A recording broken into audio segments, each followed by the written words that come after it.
interesting because I was like throwing up my entire time in the hospital. Like my entire time in labor, I was like throwing up.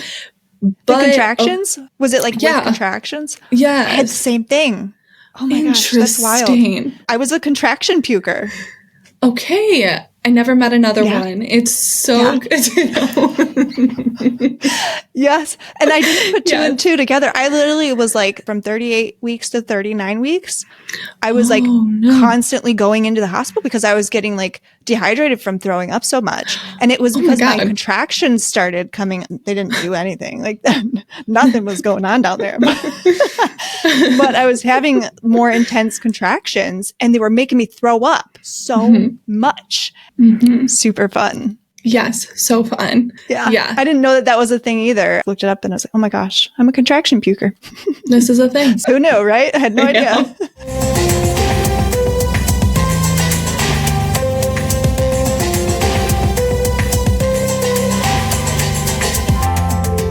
Hey friends, my name is Kelly, mom of two and host of this podcast. Today, before I get started with my wonderful friend and guest, Taylor, I'm going to go into my I had no idea for this week. I'm recording this right before Easter, and I had no idea how hard it would be to keep up with all of these holidays. Just remembering to like do all the things with your kids and like make the magic happen if you do that kind of thing. It is so hard to like, first of all, remember, I don't even know what day it is sometimes, but to remember and prepare ahead of time before the day of, like, this is coming up, Easter's coming up. And if you want to do something, like you got to prepare for it. And if you don't prepare for it, like I did not do so well for this holiday. My kids got sick. We all got sick. And here we are. And I'm like scrambling, trying to figure out what we can do, how we can make it special.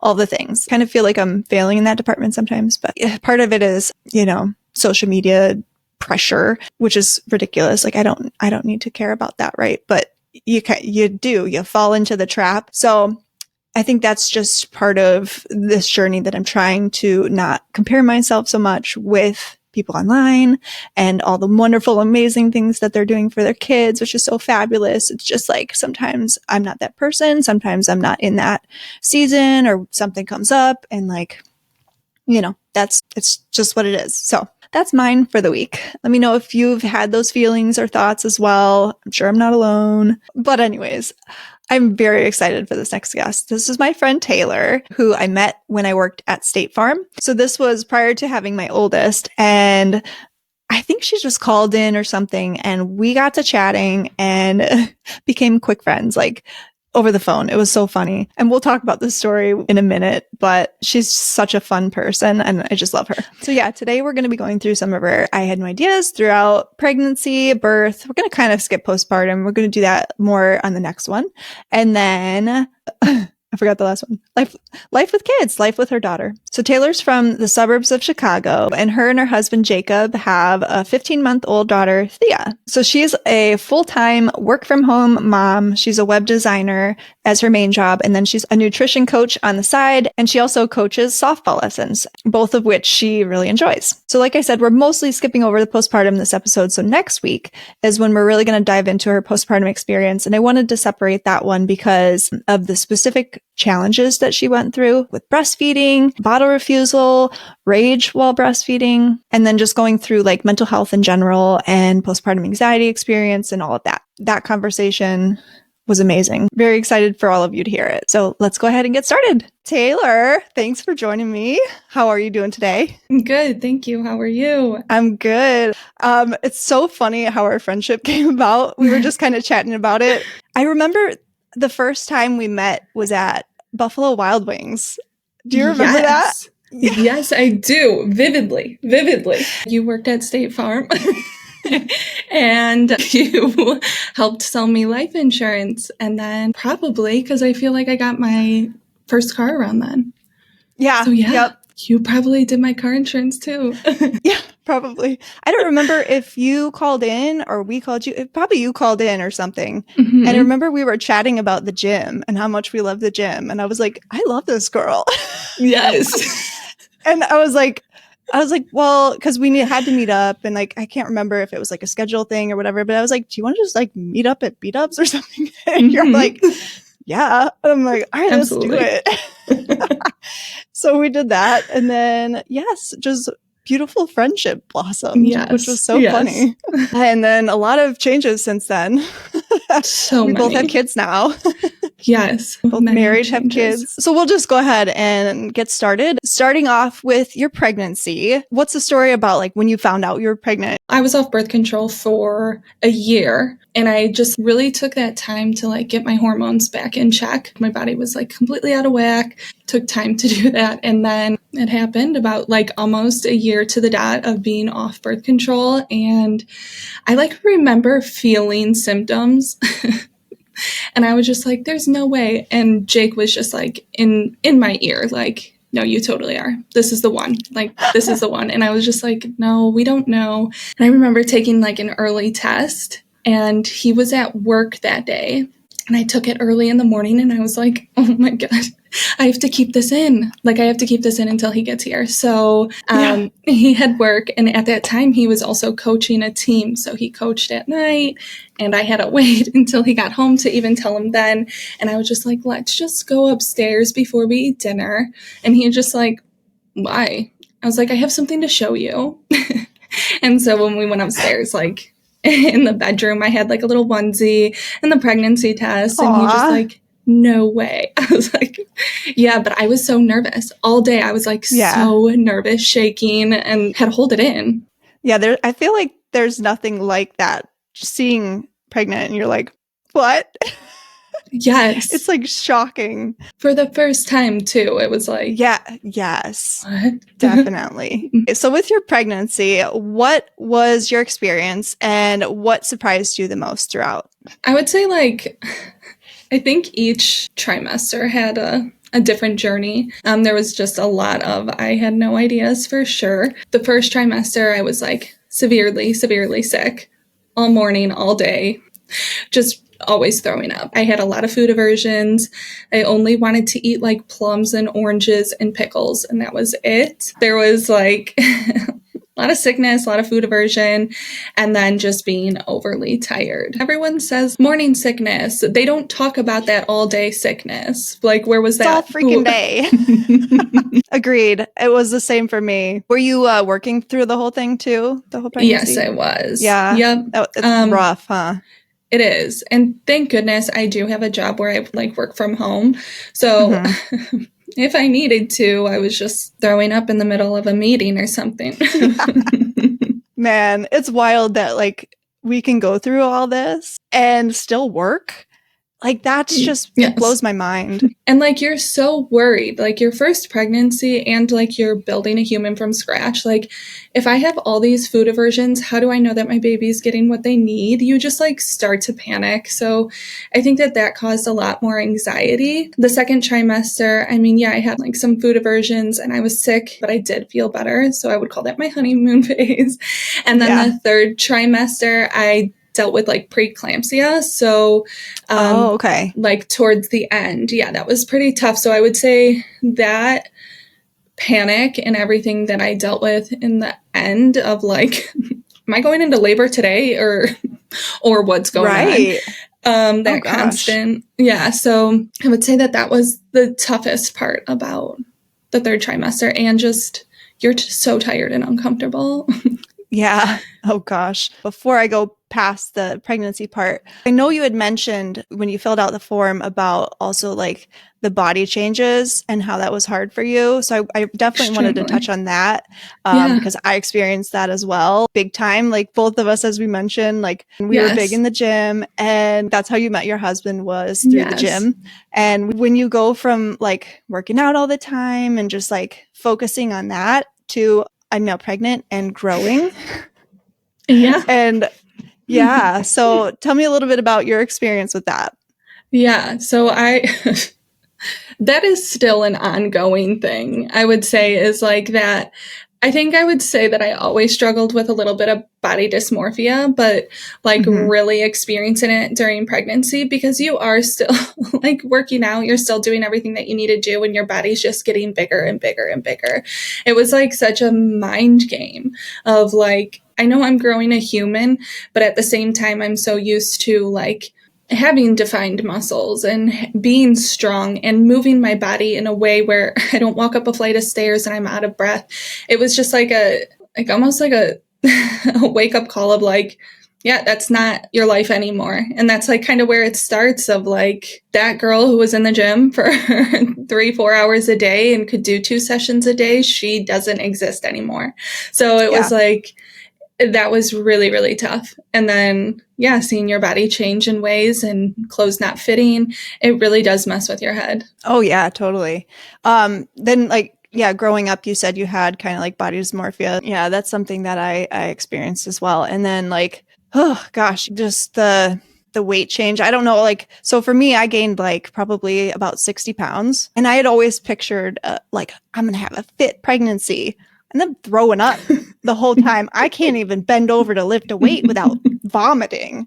So I'm not about to go work out. You know, I like sat on the couch, like did as much as I could, as much as my body could handle. So I'm like gaining weight like crazy. And that was just, whew, that was rough. Yeah. Yes. So I definitely can relate on that one. And as much as like you love what your body's doing, it's hard to love, you know, that. Yes. So that piece is so hard. And I think especially for like, I mean, yes, obviously females all understand, but I don't know. I also feel like our generation just has like a different way of viewing the female body. And I just like feel that really, really messes with you. It does. I genuinely feel that way. Yeah, totally. You're bouncing forward. Why do we have to bounce back? You know, that's just... And why so quickly? Why so quickly? Yes. It took me 2 years to get even like close to the weight that I was pre-pregnancy. And I still was about 10 pounds heavier. Yeah. And then got pregnant again. It took another probably, well, it was a little quicker because just like my autoimmune stuff, whatever, but like, that's a whole different thing. Yeah. But regardless, it's like, why is it a topic? You know, like, why is that a thing? Anyways, just go on a tangent, talk about that all night. Yes, I could. All right. So with the preeclampsia, when did that start? And like, how did that affect your pregnancy? That started around like 32 weeks, where I started to get high blood pressure. Came out of nowhere. And then for a second, I was like, guys, do you think maybe I'm just a little bit nervous? We're getting towards the end. You doctors are coming in. Like, could it be that? And they're just like, you know, no. No. Yeah. But I mean, you know, we have to like pee in a cup. They test our protein in our urine, everything. And they're just like, yeah, we're going to start monitoring you for this. And they didn't really like give me anything other than like, we're going to monitor you for this. Like nothing that I could do at home. So then I was just like, okay, do I just live my normal life? Is there any way I could like prevent this? I mean, I started taking longer walks. Like, is there something I could do? But it didn't help because I dealt with that until I gave birth. So yeah, that was interesting. Reading through your form beforehand, I know like it sounds like it was pretty traumatic. And it's not something you've really talked about before. Is it something that you're comfortable sharing? Yeah, I mean, if you're gonna ask the questions, I'm an open book. I think that's just the only thing. I think it was like also traumatic for my husband. So I think maybe that's why we haven't like really talked about it. And my mom just completely shuts down. So yeah. So we don't talk about it. But I will. Okay. All right. So fill us in on like what happened. And I don't really know the full story either, obviously. So what happened? So you're in labor. How did that come about, and everything through the birth? Yeah, so I started getting contractions. This was a Saturday, and I was being induced on the Wednesday. Okay, so when I had contractions, I was like, not happening. I'm being induced Wednesday. That's the plan. We're not having contractions. This is not happening. How far along were you? I was at like 38 weeks. Okay, gotcha. Okay. Yeah, so I think it would have been like I was at 39 weeks on that Wednesday. So I started having contractions early in the morning. I was like, this isn't happening. So I told my husband, no, it's not happening. He's just like, I don't know. Maybe it is. This is your first time. You don't know. And I was like, I know. These aren't contractions. So I went ahead and I gave lessons for softball. Yeah. Having contractions in the middle of my lessons. Oh my and gosh. on my way home, I was like, hey, doc, I don't want to bother you. I know that like you have a free weekend. I'm not going to be that girl. However, these are my contractions. These are the times apart. And she's just like, you are in active labor. You need to go home, pack your Oh my bag, gosh. and you need to get to the hospital now. I'm like, okay, so Jake, just kidding. I'm in labor. Oh my gosh. Yeah, so that was crazy. So I ended up going to the hospital with him that afternoon, and then they just monitored me and they're just like, yes, this is like for sure active labor. We're going to go ahead, bring you back to labor and delivery. So by that time, like getting back to labor and delivery, this is like, I don't know, 9-10 o'clock at night now. So my contractions are full blown, like not even 30 seconds apart at this point. It was just like painful. And then finally we got the epidural, thank God. Mm-hmm. That was a blessing for me. I know some people are like, I won't do it. For me, it was a blessing. Yeah. That is a preference. But I don't know if you know this, like people with red hair have like some sort of like where they need more anesthesia. Have you ever heard that? No, I never have. Well, let that be known now, you redheads out there. What? I know I have some blonde in here, but I am a redhead. Oh my gosh. Yeah, so that. He's like cranking up my epidural. He's just like, you still feel this? I'm like, I still feel Wait, so how did you find that out? Like, did they tell you or did you like Google it or? So I knew that when I was like getting a cavity filled one time. I know it's random, but I was getting a cavity filled and they're just like, oh, redheads, you guys always need more. And then I thought it was just like, I don't know, a dentist thing. But then it was brought up. It was brought up again during my epidural. And he's just like, oh, you redheads. I was like, no way. This is a thing. This is a thing. Oh my gosh. We should be told. Yeah. Wow. Yeah. So, now everybody knows.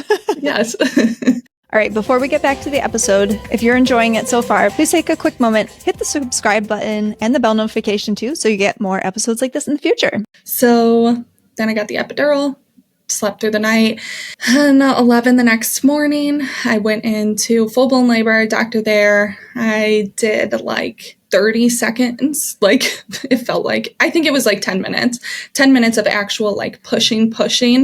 I think I pushed maybe like 3 to 5 times. Oh, wow. Yeah, that was quick. But then, Thea was here. But then shortly after that, I hemorrhaged, which was just a whole nother thing. Again, it was like my first time. I'm so glad that I did choose to have my mom there. So when I hemorrhaged, they like obviously let me touch Thea, let me hold her. And then they were immediately like, Dad, take her, go to the other side of the room. And they were like so good about like directing my husband to the other side so he didn't have to be in the middle of all of that. But then my mom, like I just remember seeing the concern on her face of like, I mean, she had 5 kids. So this isn't her first rodeo. Yeah. This isn't her first rodeo. And she just like grabs my hand and she's just like, everything's going to be okay. At this time, I was like, thanks, Mom. Like, I just gave birth. Of course, everything's going to be okay. And then, then like 6 other nurses and doctors like rush in. And I was like, what the heck's going on? And then I remember like starting to go into a daze. And I mean, I don't remember it, but my mom said I started to like shake and almost like start to seize because I lost so much blood. They brought in blood for blood transfusions. And I just like, I mean, there's a lot that I genuinely maybe don't remember, but like the picture that I have in my head is just like 6 doctors around me trying to stop this, people shooting up my arms with IVs, trying to get any IV in me to get any blood in me. And I'm just like staring at my husband having like his first moments with our daughter, and I don't even get to be a part of that. And that was like extremely like, I just feel like it was almost like robbed of me, those first moments.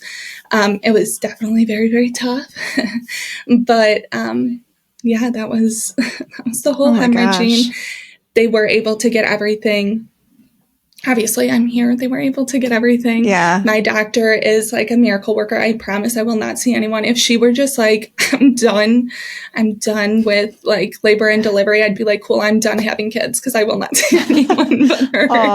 Yeah. She was so calm. She was such a calm presence. And I just remember like chaos happening and nurses just like running all over. And she was so zoned in. And she was just like, I got a job, I'm doing this job, and like nothing hindered her. She told people like where to go. She was the most boss woman I've ever seen. It was super cool. So to know that I was in her hands, I think that was like just like laying there and just being able to take a deep breath of like knowing I'm in good hands. Yeah, that was like a huge relief. So yeah. And how long was that whole process? And were you awake the whole time, or? So I don't remember passing out. I don't. Okay. So I was awake the whole time that I recall. And she did come in to see me later that day after I obviously cooled down, was off all the drugs. She came in and she's just like, I just want to let you know in your scenario, we had 13 minutes to do a job. We had 13 minutes and we did it in 8. So you were taken care of. And she like reassured me. And so it was 8 minutes of chaos. Yeah. But yeah, she handled it. She did her thing. Wow. Yeah. Yeah. And then, have you and your husband talked about that situation then, and like that experience then? And not really. We like, no, I think it's just because we got something so beautiful out of it. I mean, well, like, I guess our coping mechanism is to make a joke about it. So like, we're like, next kid, let's try not to die. Yeah. Let's try not to bleed out. That's just our coping mechanism. I know that's dark, whatever. No. Yeah. But we haven't like ever talked about it like deeply. Like, I don't even know if how he would have processed that, or like, and he was just kind of standing off with her. To the side the whole time. Yeah. Yeah. He was able to like sit, and I mean, nurses were around him and like definitely giving him his moment, but you could tell 1000% that they were like definitely trying to protect him and block him from everything that was going on. I think they recognized that I had my mom there. So, I think they were just like, okay, thank goodness. You be with, yes. Yeah. I was like very, very thankful. Did you start to kind of like realize what was happening then? Like as all of this was going on? I know you said your memory was a little like hazy, obviously, but did you kind of like know what was going on? Did they like tell you or anything, or? So no, the only thing that like really kicked in is when I saw everyone rush in, and then my mom constantly being like, you're going to be okay. You're going to be okay. And then my mom was like asking them questions. And I remember like listening to the questions she was asking, like, okay, something's not right. I don't know what it is right now, but I know something's going wrong. Just with her concern, because you've met my mom. You've met my mom. She's just like a calm presence. She's just like a literal angel on earth. So the fact that she was like concerned and like, okay, what's going on? What are we doing? Like, what's happening? It was like, okay, she's in panic mode. I know something's not right. So yeah. Gotcha. Yeah. Okay. And then with your daughter, everything was fine with her too? Oh yeah. She came out screaming and loving life. And she's good. Oh, good. Yes. So after that, then like, were you then transferred to recovery, and like, how were you feeling and thinking and all the things? So I stayed in labor and delivery for another like I want to say 24 hours, Oh, wow. just because they Okay. had to monitor me. I was on magnesium because I had that scare of preeclampsia. They did it as a precaution because I hemorrhaged. They were just like, we're covering all of our bases at this point. So they put me on magnesium, and I don't know if you have any experience of being on magnesium. Do you? I do not. I have had some friends that have been through it, and they said it was awful. But I would love to hear, like, how it was for you. Yeah, no, it was awful. You're just like in a daze, so tired. Those first 24 hours, it was like, hi, Jake, you're a first-time dad, and you basically have to do this all by yourself. Like, he would pick her up and bring her to me. I mean, in the hospital, I tried the best I could to breastfeed. I mean, I tried to latch her every time. So anytime she woke up or anytime she was hungry, he would have to, like, bring her to me. I couldn't. And, like, he would have to monitor. Like, I couldn't even, like, hold her myself, really. Okay. So that was, like, the first 24 hours. And then once I came off the magnesium, I promise you, it was like everything was lifted. I felt like a whole new person. I was like, I could get out of here. I know I got stitches down there, but I could run a marathon right now. Like, once that magnesium wore off, I was like, let's go, guys. Let's party. Oh, man. Wow. Yeah, I hear it's like really knocks you down and like it can make you sick or something, I've heard. But were you like nauseous at all? Yeah, but interesting because I was like throwing up my entire time in the hospital. Like my entire time in labor, I was like throwing up. But the contractions? Was it like with contractions? Yeah. I had the same thing. Oh my gosh, that's wild. I was a contraction puker. Okay. I never met another one. It's so good to know. Yes. And I didn't put two and two together. I literally was like, it was like the whole last week. So from 38 weeks to 39 weeks, I was like constantly going into the hospital because I was getting like dehydrated from throwing up so much. And it was because my contractions started coming. Like I started having contractions and they didn't do anything. Like nothing was going on down there. But I was having more intense contractions and they were making me throw up so much. And so then like even when we got into the hospital and then they started doing like I did the cervical like to try to like ripen my cervix and whatnot, which made contractions more and throw up more. Super fun. Yes, so fun. Yeah. I didn't know that was a thing either. I looked it up and I was like, oh my gosh, I'm a contraction puker. This is a thing. So fun. This is a thing. Yeah. Who knew, right? I had no idea. Introducing the new Mom Talk podcast, your ultimate guide to navigating the journey of motherhood with confidence and clarity. Hosted by me, Mariela de Santiago, this podcast provides evidence-based answers to all those burning questions for expecting, new, and first-time moms. From pregnancy to postpartum, breastfeeding to sleep training, we've got you covered with insightful discussions and practical advice. Tune in to the new Mom Talk podcast and embark on your motherhood journey with knowledge and empowerment. How long were you in the hospital for after that then? So I was in labor and delivery for like that additional 24 hours that I was on MAG. And then I went to recovery postpartum and I was there for 5 more additional days. They really just wanted to monitor that everything was okay, which like I totally appreciate. And then there was like a little tiny scare that wasn't even a scare with Thea, but, when you're on MAG, you get so hot. So when Thea and I were doing like skin to skin contact, her temperature like was through the roof. So they were just like, well, because of this, we have to run a blood culture because she's showing a fever so early after birth. So they kept her overnight just for them basically to say like, okay, we shouldn't have taken her temperature right after like you were on the magnesium and like you guys just did skin to skin. That was like a false reading almost. But they kept us in the hospital. Yeah, they just kept us in the hospital to watch her. So it was like a scare, but not really, if that makes any sense. Gotcha. Yeah. Okay. So then how was it then going home? interesting, but also beautiful at the same time. You get to take your first car ride, with your little baby, sitting in the back seat, making sure they're okay. But also like concerning, you literally leave with your partner and your baby. You think you get like a manual on how to be a mom or how to be parents. You don't. Newsflash, you don't. You leave with your partner. You leave with your baby. That's it. Good luck. This is yours. Have fun. Yes.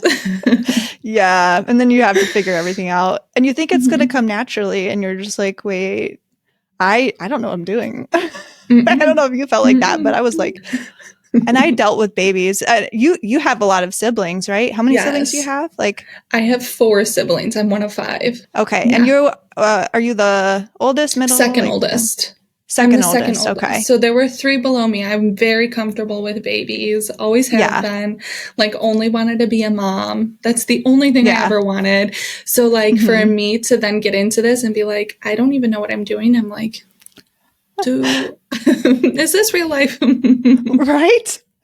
I know. Like I had the same kind of thing. Like I babysat a lot, babies, all ages. From the time I was like 13, I was like, I got this. And then like, it's so different when it's yours and it's your first time, especially. It's like, I knew nothing.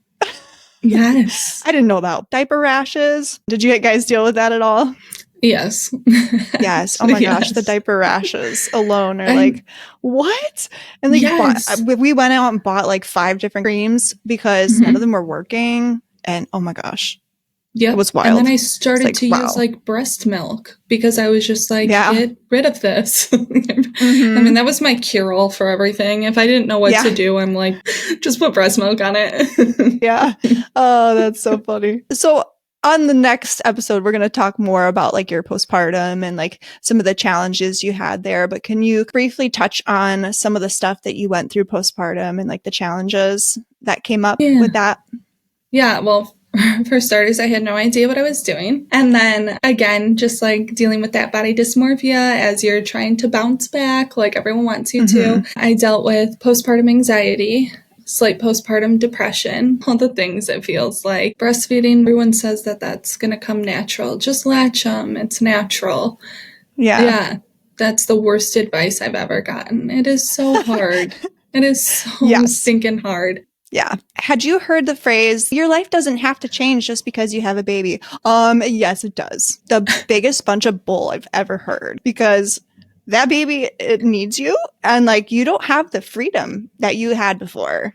So like, seriously, who came up with that? I mean, whoever said that is just like, you don't have a kid. You clearly don't have a kid. Right?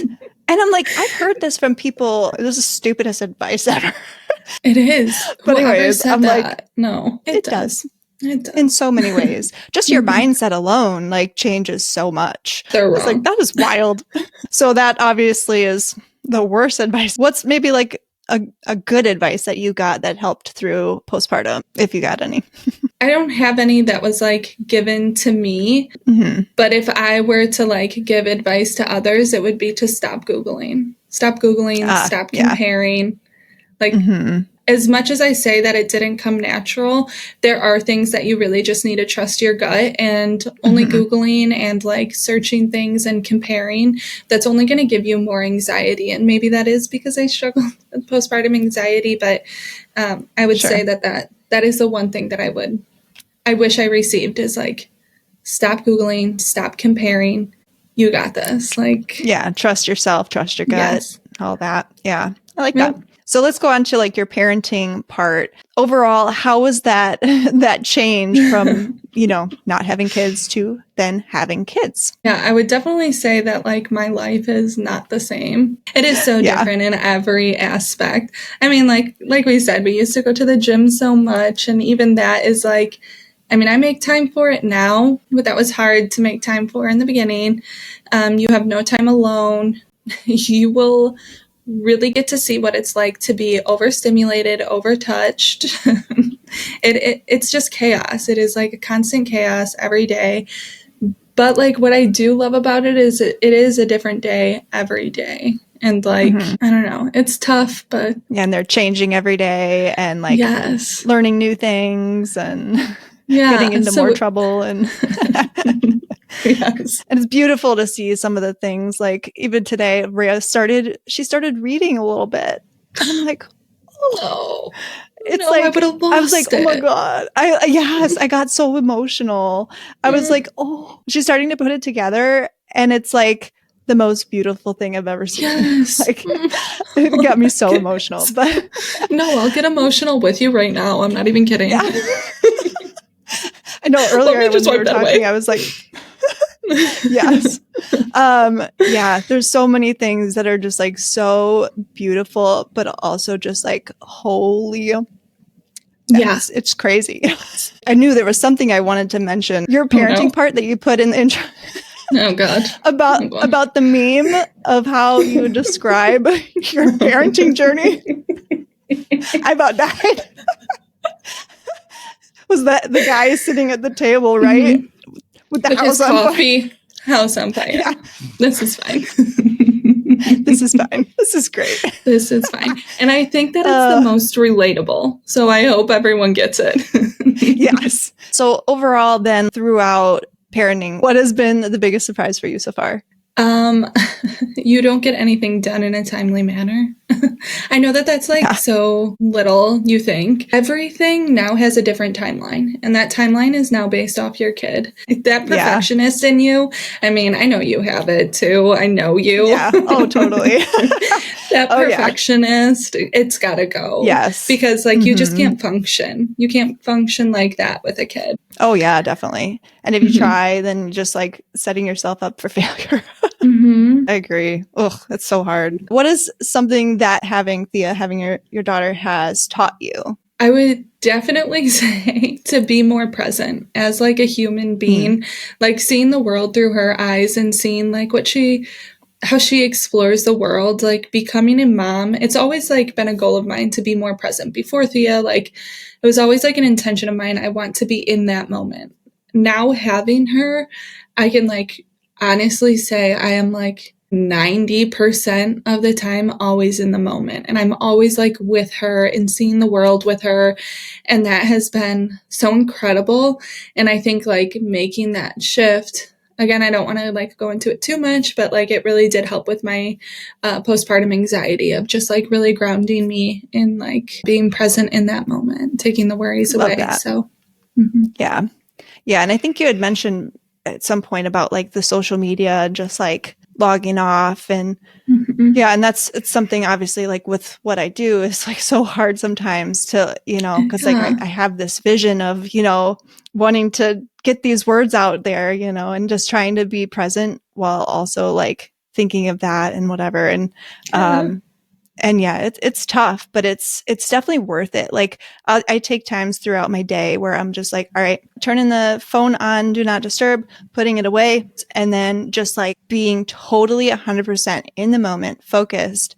And it helps a lot throughout the day. It helps them and helps you.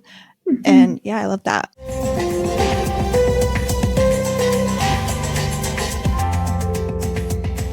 And this was kind of just random off the wall, but do you look at your mom differently now? Yeah, I always have like viewed my mom as like a true angel, like truly a literal angel, but becoming a mom, I'm like, you are so incredibly strong.